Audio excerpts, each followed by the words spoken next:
امریکہ کی جانب سے وعدوں کی پاسداری مفاہمتی یادداشت کے متن سے جانچی جائے گی۔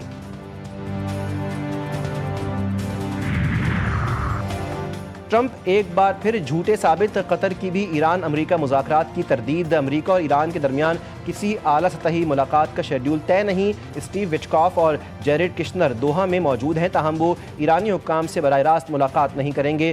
ترجمان قطری وزارت خارجہ ماجد انصاری نے نیوز بریفنگ میں بتایا، وٹکاف اور کشنر قطر میں ثالثی کرنے والے فریقین سے ملاقات کریں گے۔ منجمد فنڈز کا معاملہ واشنگٹن اور تہران کے درمیان مذاکرات کی پیش رفت سے جڑا ہوا ہے۔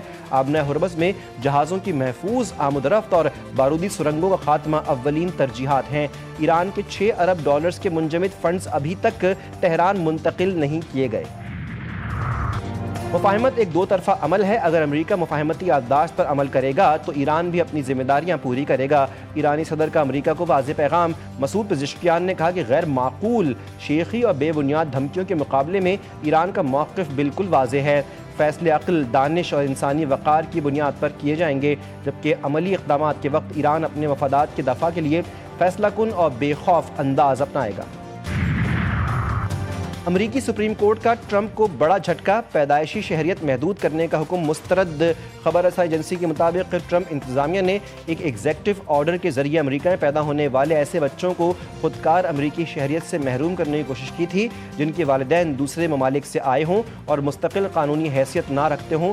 سپریم کورٹ کے فیصلے کے بعد ٹرمپ کا یہ حکم مؤثر نہ رہ سکا، جس سے امریکہ میں پیدا ہونے والے ایسے بچوں کی پیدائشی شہریت برقرار رہے گی۔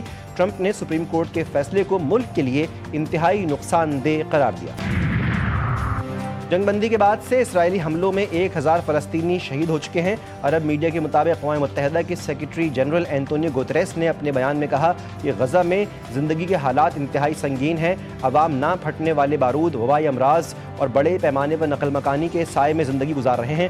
مغربی کنارے کے فلسطینیوں کو آباد کاروں کے جاری تشدد، آباد کاری میں توسیع اور الحاق کے بڑھتے ہوئے خطرات کا سامنا ہے۔ وفاقی وزیر داخلہ محسن نقوی سعودی عرب کے دورے پر سعودی ہم منصب عبدالعزیز بن سعود سمیت دیگر اہم شخصیات سے ملاقاتیں کریں گے۔ پاک سعودی مشترکہ سیکیورٹی تعاون، سیکیورٹی امور کو مزید بہتر بنانے پر تبادلہ خیال ہوگا۔ دونوں وزرائے داخلہ کے درمیان ایران امریکہ مذاکراتی معاہدے سمیت خطے کی مجموعی صورتحال پر بات ہوگی۔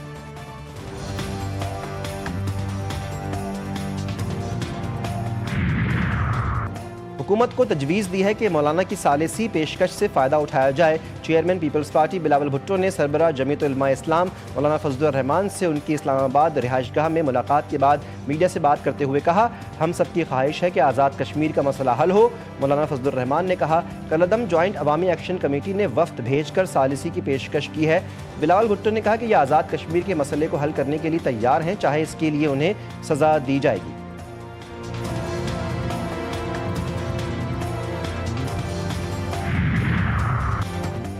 پنجاب کا طلبہ کے لیے آسان ترین اقتصاد پر ای بائکس متعارف کروانے کا فیصلہ۔ Transport and mass transit department کا اہم اجلاس۔ طلبہ کو 1 سال میں 1 لاکھ ای بائکس دی جائیں گی۔ پنجاب کے سرکاری ملازمین بھی آسان اقتصاد پر ای بائکس حاصل کر سکیں گے۔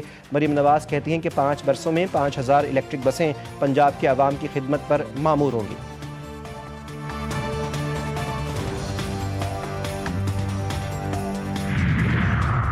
پیٹرول کی قیمت کا مارجن نارمل ہوتے ہی عوام کو ریلیف دیں گے۔ پاکستان کے مالی حالات بھارت جیسے نہیں، اس لیے حکومت کے پاس قیمتوں کا بوجھ خود برداشت کرنے کی گنجائش محدود ہے۔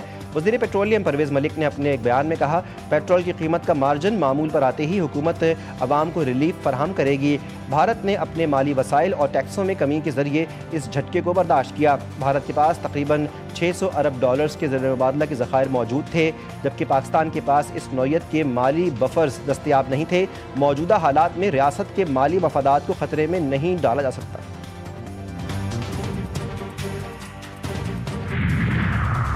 مہنگائی کے مارے عوام کے لیے اچھی خبر، نئے مالی سال کے آغاز پر ایل پی جی کی قیمت میں بڑی کمی۔ اوگرا نوٹیفیکیشن کے مطابق ایل پی جی کی فی کلو قیمت میں 67 روپے 33 پیسے کمی کی گئی، جس کے بعد 1 جولائی سے ایل پی جی کی نئی قیمت 241 روپے 43 پیسے فی کلو گرام مقرر کر دی گئی۔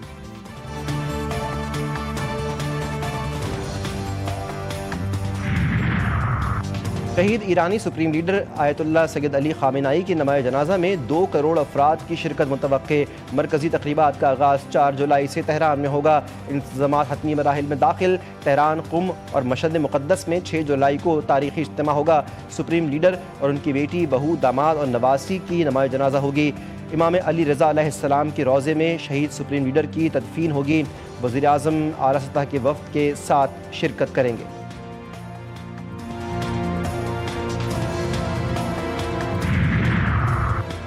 وینزویلا میں زلزلوں سے ہلاکتوں کی تعداد 1700 سے بھی بڑھ گئی۔ 5000 سے زائد افراد زخمی، ہزاروں بے گھر، 68,000 سے زائد افراد تاحال لاپتہ۔ زلزلے سے 774 عمارتیں مکمل طور پر تباہ۔ متاثرہ علاقوں میں امدادی اور ریسکیو کارروائیاں جاری۔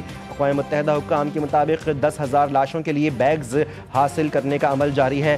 امریکی جیولوجیکل سروے نے بھی اموات کی تعداد 10,000 سے 1 لاکھ کے درمیان تک ہونے کا خدشہ ظاہر کر دیا۔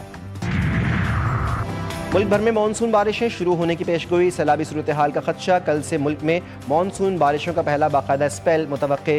محکمہ موسمیات کے مطابق پنجاب، خیبر پختونخوا، گلگت بلتستان، آزاد کشمیر، شمالی بلوچستان اور بالائی سندھ میں آندھی اور گرج چمک کے ساتھ بارش اور سیلابی صورتحال کا خدشہ ہے۔ 1 سے 6 جولائی کے دوران اسلام آباد، راولپنڈی، مری، گلیات، لاہور، گجرانوالہ، سیالکوٹ، نارووال، گجرات، جہلم، چکوال اور اٹک میں وقفے سے بارش متوقع۔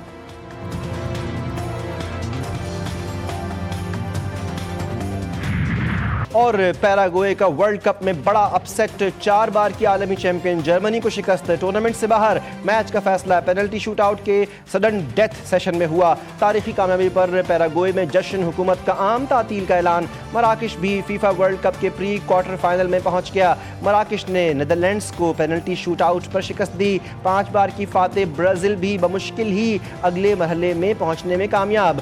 جاپان کے خلاف آخری لمحات میں گول کر کے مقابلہ 2-1 سے اپنے نام کر لیا۔